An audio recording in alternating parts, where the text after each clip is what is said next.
Hai guys, Assalamualaikum warahmatullahi wabarakatuh. Selamat datang kembali di Andrik Channel.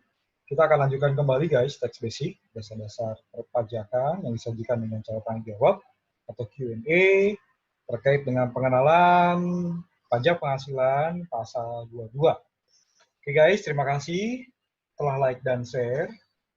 Jangan lupa sebagai apresiasi saya dalam pembuatan video ini, mohon subscribe. Oke guys, selamat menyaksikan.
Dalam peraturan pajak guys, disebutkan beberapa tarif pungutan PPh pasal 22 atas impor. Oke, kita langsung cek saja guys. Tarifnya ini guys. Tarifnya seperti ini. Oke, jadi impor berarti kan pemasukan barang berwujud dari luar daerah pabean ke dalam daerah pabean. Tarif impor guys, PPh pasal 22, ini tergantung di sini. Ada yang kena 10%, ada yang 7,5% dari nilai impor, 7,5%, 10% nilai impor, 7,5% dari nilai impor, 0,5% dari nilai impor, 2,5% nilai impor, 7,5 nilai impor, atau 7,5% dari harga jual lelang.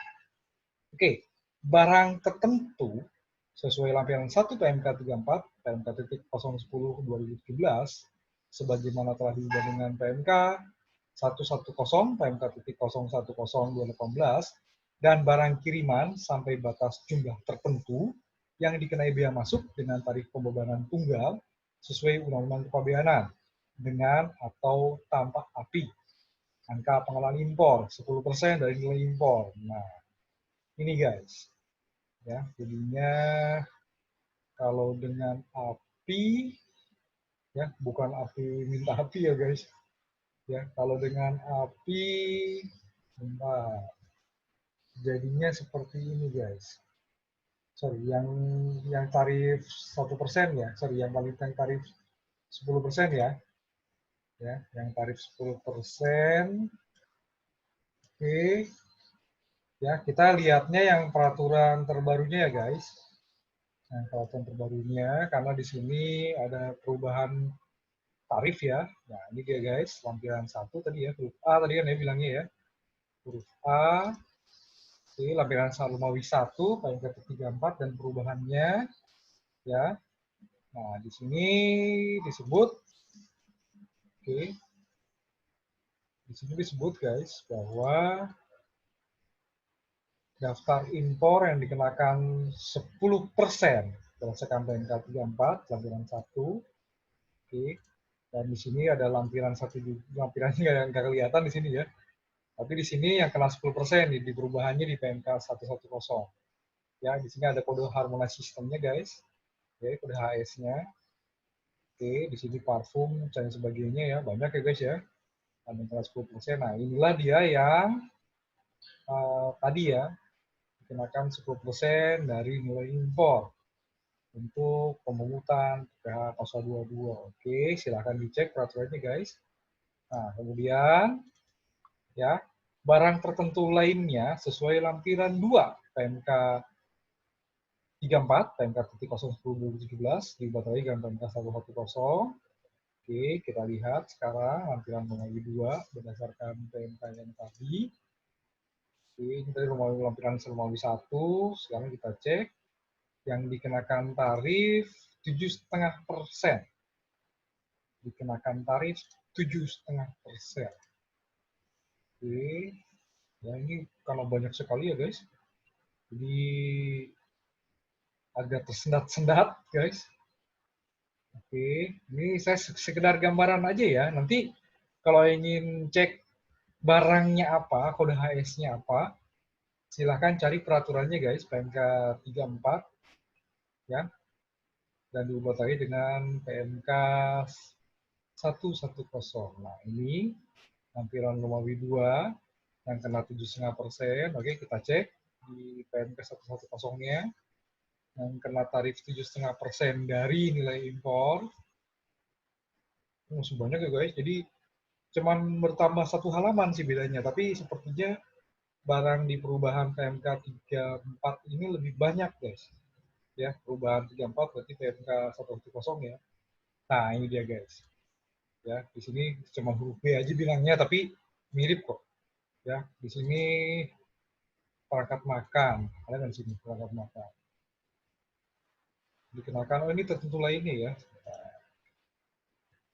Nah, oke, berarti sepertinya untuk yang barang tertentu lainnya ya, lampiran 3 kan ini, berarti sebentar. Iya sama ya. Oke, berarti barang lainnya kita ceknya di sini nomor apa huruf B. Nah, untuk yang 7,5%, oke, tertentu lainnya kita akan sama ya. Perangkat makan, perangkat dapur, berarti ini tambahannya guys. Silakan dicek dua peraturan ini ya guys, ya, karena bisa jadi ada perbedaan gitu ya, ada pertambahan. Tapi khusus buat yang mengimpor barang-barang ini, cek tarifnya berapa, biar nanti kita sebelum melakukan impor sudah aman lah ya, sesuai dengan kalkulasi lah. Lalu barang berupa kedelai, ya dengan API 0,5% sesuai lampiran 3, oke dicek saja nanti ya. Oke, selain 1, 2, 3 yang menggunakan API 2,5%, nanti selain yang di luar tadi tuh rumah 1, rumah 2, rumah 3, berarti kalau pakai API 2,5%, tanpa API 7,5%. Oke, lalu untuk yang tidak dikuasai oleh importir, oleh pemenang lelang berarti 7,5%. Itulah guys. Jadi itulah tarif-tarif PPh pemungutan PPh pasal 22 atas impor barang. Oke guys.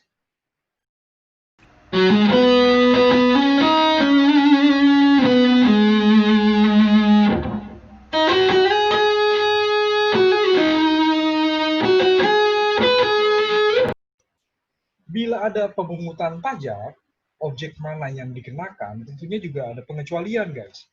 Ya, jadi memang ada pengecualian atas pemungutan PPh pasal 22 atas impor. Oke, kita langsung lihat saja guys, karena banyak ya. Oke, inilah pengecualian barang impor guys, yang tidak dikecualikan dari pengenaan PPh pasal 22 impor.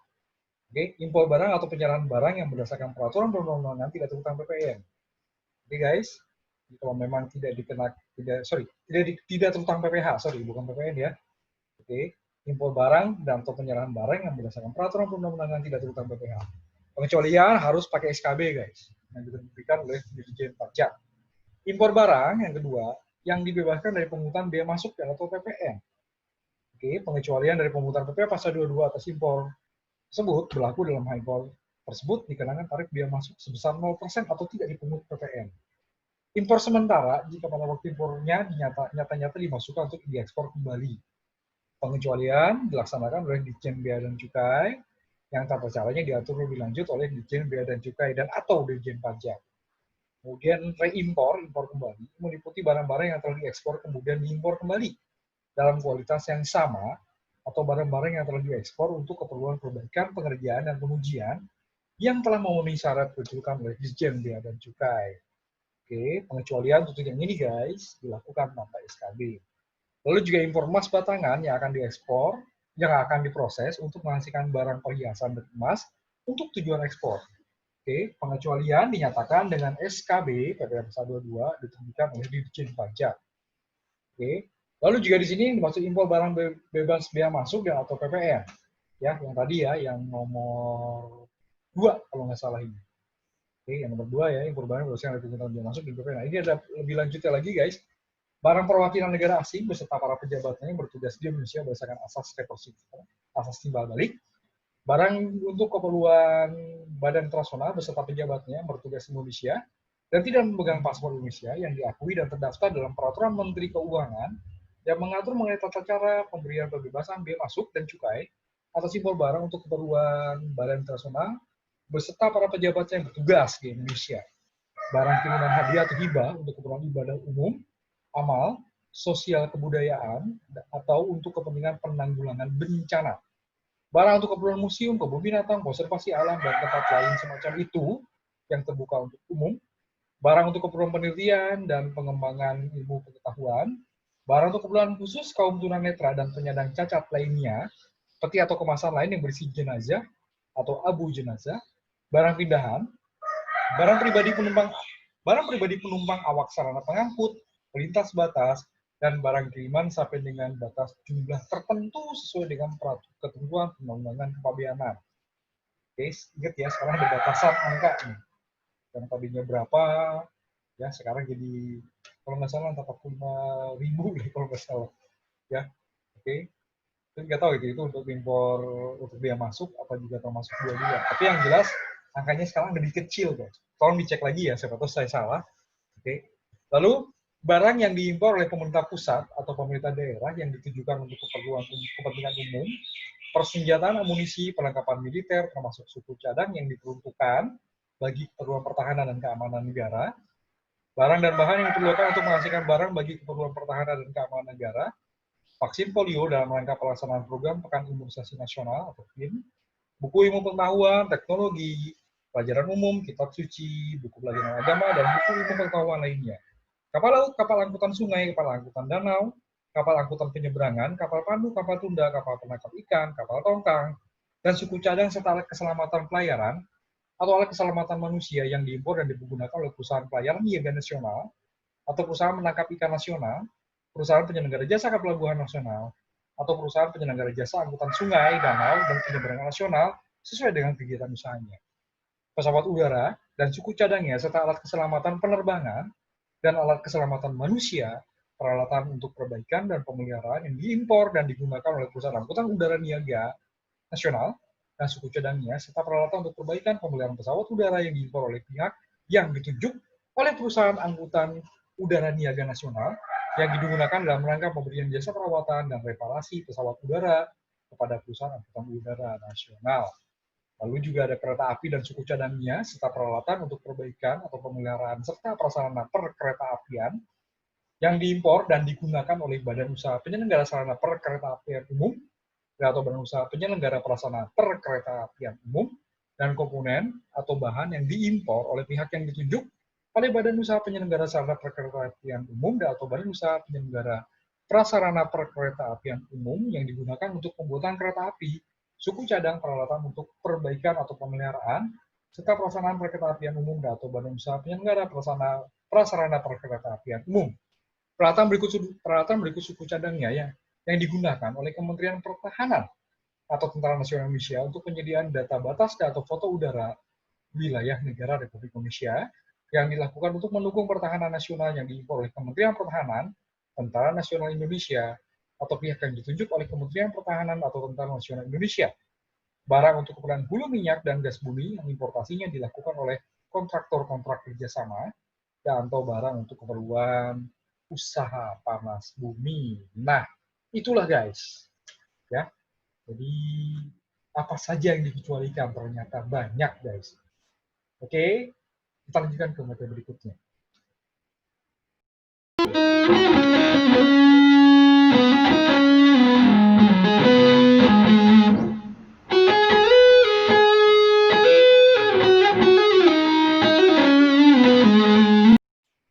mekanisme pemungutan PPh pasal 22 impor, guys, ya, itu saat trutang atau pelunasan PPh pasal 22-nya dilakukan saat pembayaran bea masuk atau saat penyelesaian pemberitahuan impor barang atau PIB.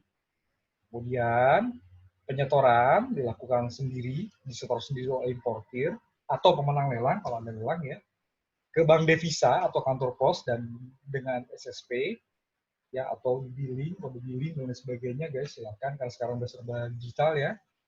Oke. Disetor melalui bendaharawan bea dan cukai, dipungut oleh bendaharawan bea dan cukai. Jadi ada dua ya, kalau sendiri, kalau setelah melalui bendaharawan bea dan cukai, dipungut oleh bendaharawan bea dan cukai. Nah, pelaporannya dilakukan oleh bank devisa atau bendaharawan bea dan cukai, dan importir tidak perlu melaporkan. Jadi importir cuma cukup ya bukti bayarnya aja, guys, ya, bukti bayarnya aja. Kemudian bisa nggak mengulangi PPh badan berutang nanti, guys, karena ada beberapa yang sifatnya final, ada yang tidak final. Itulah mekanisme pemungutan PPh pasal 22 atas impor. Kita nggak usah pusing, guys, ya. Sebenarnya kan tadi tertentu ya subjeknya kan tertentu ya. Jadi kalau pihak yang hanya yang bukan pemungut ya udah terima hasil aja. Begitu, guys. Itulah mekanisme PPh pasal 22 atas impor.